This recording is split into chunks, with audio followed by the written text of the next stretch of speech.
Pois é o seguinte, a gente está sabendo, né, que nós estamos com um surto de H1N1 no estado, né? O estado desde do final do mês passado, meio do mês passado, ele começa a notificar um número maior de casos de influenza por H1N1. Então, hoje o estado já tem mais de 280 casos confirmados, notificados confirmados, da síndrome gripal por H1N1 e já alguns óbitos, né? Então, H1N1, a influenza por H1N1, ela é de alta transmissibilidade, né? E nesse período, nós estamos no período sazonal para essas síndromes gripais. A chegada em qualquer município que faça contato com o município já com casos confirmados é uma questão temporal, de tempo.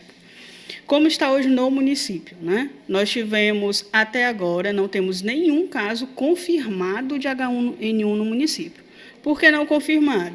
Porque para confirmar eu preciso de um exame muito específico, que é o SWAB. A gente faz o SWAB, nesse SWAB, que é feito lá no LACEN, a análise é feita no Laboratório Central do Estado, ele vai tentar identificar o vírus e qual o tipo de vírus. E aí ele vai dizer se é influenza, por H1N1, H3N2, enfim.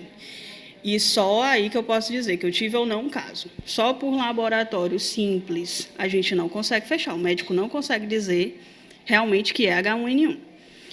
Ainda não temos nenhum resultado no município de Pentecoste confirmando a circulação viral de H1N1. Nós temos pendente o resultado de um exame que foi coletado em um óbito que tivemos por pneumonia de uma criança de 8 anos. Foi sim coletado SWAB dessa criança para a pesquisa de H1N1, porém ainda não temos o resultado. Provavelmente amanhã faremos uma nova coleta de um outro paciente, nosso suspeito de H1N1, e aí vamos ver como é que vai ser esse caso. Confirmado, até agora nenhum. Vamos começar com o seguinte, quais são os sintomas de H1N1 desde o início, né? Então, H1N1 vai causar gripe, é um tipo de influenza que vai causar gripe. As gripes que a gente vê para H1N1, elas vão trazer uma tosse seca, geralmente pode ter a dor de garganta ou não, uma febre alta, característico de 39, 40 graus de febre, dor no corpo, seria a mialgia, não a dor do corpo intensa, e isso pode levar a uma prostração desse indivíduo, ou seja, ele pode ficar mais debilitado, ficar mais acamado. Geralmente, então, é uma gripe mais forte do que as pessoas costumam relatar normalmente. Posso ter associado uma conjuntivite, ou um vômito, náusea, diarreia. Esses são os sintomas iniciais. Geralmente, o H1N1 ele é autolimitado, ou seja, ele tem um período de início e de término. Tem um curso muito fechado de doença. E, na maioria das pessoas, ele vai curar sozinho em torno de 7 dias. Na maioria das pessoas. Porém, algumas pessoas, elas podem complicar. E existem grupos de risco já bem definidos pelos estudos para essas complicações. Uma dessas complicações é a pneumonia, ou uma pneumonia bacteriana secundária a esse H1N1, ou uma pneumonia causada pelo próprio H1N1, certo? Então, isso faz com que hoje, toda pneumonia, a gente tenha que fazer uma análise desse caso. Toda pneumonia, a própria nota técnica e todos os boletins do Estado que estão sendo enviados para os profissionais, eles fazem isso. A gente precisa associar cada pneumonia dessa a um possível H1N1. E, a partir daí, a gente faz toda uma análise epidemiológica desse caso para casar ou não com H1N1, certo? Faz toda uma análise do curso da doença dessa pessoa para ver se teve ou não é suspeito ou não. Respondendo a outra pergunta, quantos pacientes nós temos hoje, então, né, no Hospital de Pentecoste, com pneumonia? Nós temos realmente 5 mulheres, conforme foi falado, temos uma criança hoje internada com pneumonia, então 6 pessoas. Temos um paciente de Apuiarés que iniciou o tratamento para Tamiflu, com Tamiflu, não é um paciente nosso, mas ele iniciou durante o feriado, e um paciente nosso também iniciou o tratamento com Tamiflu no feriado, que é justamente esse paciente que a gente vai coletar o SWAB para saber se é ou não H1N1. Nem toda síndrome gripal vai ser influenza e nem toda influenza vai ser H1N1. Então, assim, eles estão sendo predominantemente tratados na UPA, né, sendo vistos na UPA, onde é a nossa porta de entrada principal dentro do nosso sistema de saúde aqui no município, e aí são avaliados. Diante dessa avaliação médica, a gente precisa ver se ele tem esses sinais claros de H1N1, conforme eu já tinha te falado. Se o médico acreditar que sim, ele precisa fazer alguns exames. Esses exames estão sendo feitos, né? É uma solicitação médica, ele faz aqueles exames ali, avalia esses exames e, a partir daí, ele confirma essa suspeita diagnóstica dele ou ele descarta. Uma vez confirmando essa suspeita diagnóstica, o médico também precisa fazer uma análise de se esse paciente precisa ou não fazer o Tamiflu, que é um medicamento específico que está tratando esses casos suspeitos ainda, porque a gente tem que tratar o suspeito, não podemos esperar o resultado do exame, enfim, que a gente precisa fazer até 48 horas do início dos sintomas, né? Então, ele vai ser avaliado. Nós transferimos para avaliação, sim, algumas crianças, até mesmo porque precisa de uma avaliação mais específica e especializada, né? Então, essas crianças são vistas. Nós tivemos também uma criança que deu entrada no final de semana. Ela foi vista pelos nossos médicos aqui no município e foi solicitada uma avaliação com o pediatra no Hospital de Calcaia.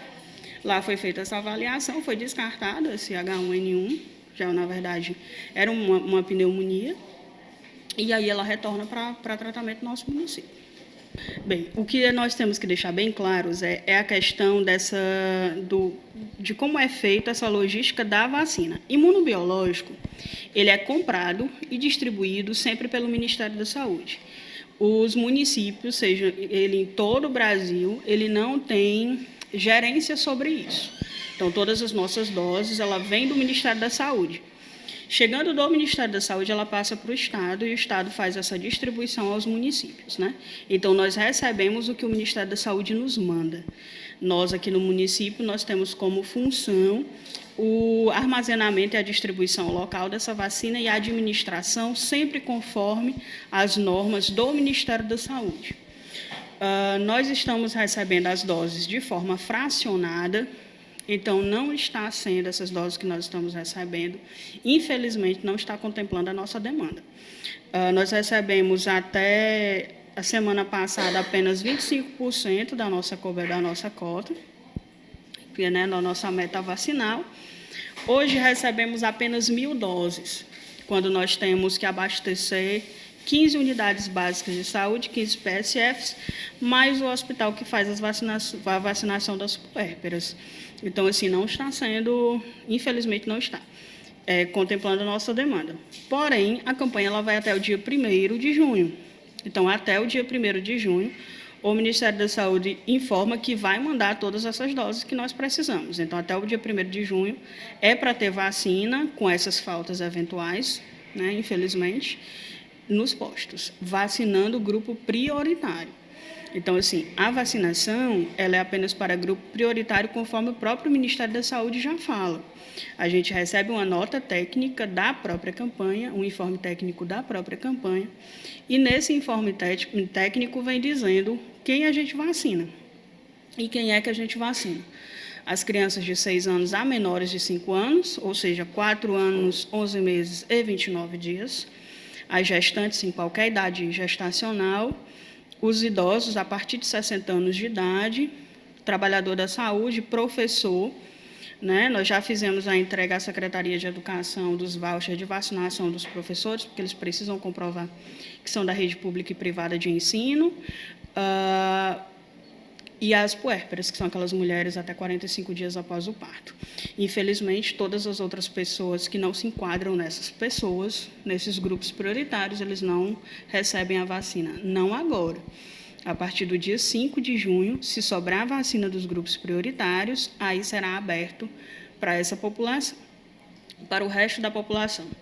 Outra população que precisa tomar a vacina são os doentes crônicos, né, e em situação especial, porém mediante prescrição médica, né? Ele precisa de uma prescrição médica no momento da vacinação que justifique aquela vacina dele. Aos hipertensos e diabéticos, a gente orienta que procure a unidade onde já faz tratamento, porque aí ele não precisa comprovar, porque ele já faz tratamento lá. Já tem registrado em prontuário, enfim. As pessoas acreditam que a vacina vai salvar a pátria. Sim, a vacina é a forma mais eficaz de prevenção contra a influenza. Porém, a vacina precisa de um tempo para agir no nosso organismo. Ela só vai conferir imunidade ao indivíduo cerca de 15 dias após a administração. Não é eu tomar a vacina hoje e já sair por aí que eu estarei completamente imunizado. Não, eu preciso de 15 dias.